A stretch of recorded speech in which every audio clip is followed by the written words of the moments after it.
Hey there everyone, this is Dr. Gwen from the Dr. Gwen International Training and Empowerment Academy and host of the iTunes show, The Dr. Gwen Show. Today I'm so happy that you're joining me, and I have a very passionate topic to talk about today. This is finding your passions.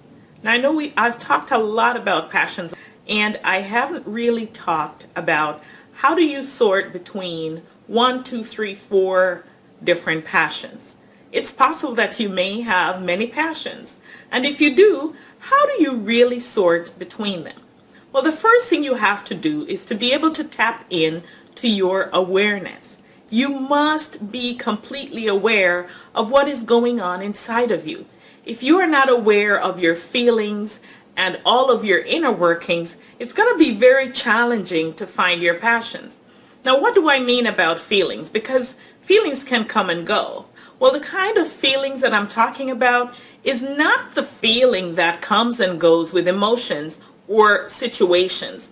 It's that constant knowing, that deep heart knowing, that place where you go to and you feel that it just feels right, that it is the right thing to do. That is the place from which you're going to have to come to find your passions. Now let's say you have 2 different passions and you can't seem to figure out which one is number 1.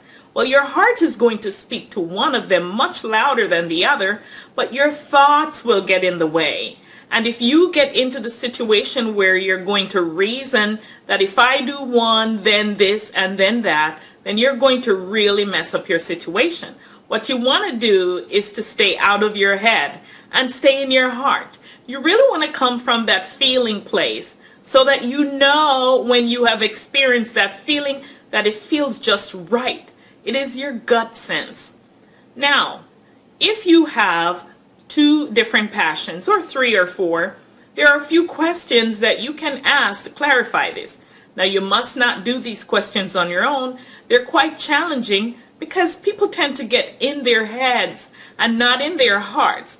And even when someone is questioning you, it's a challenge as well.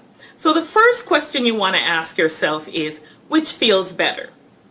Passion 1 or passion 2? Now, that may not do it all the time for some people. Then you go to the next level. What would happen if you could have passion 1 but never have passion 2?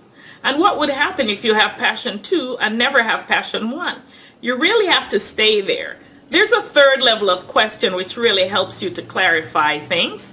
And that third level is where you tap into your feelings, your visuals, what you see, what you can touch, what you can smell. You go all the way there experiencing one passion without the other, and then the other without the other. Usually, once we get through those 3 levels, you're able to figure out what is your number 1 passion. Now, I have a free resource that I created that I know will help you to figure out your work. Passions involve every area of life.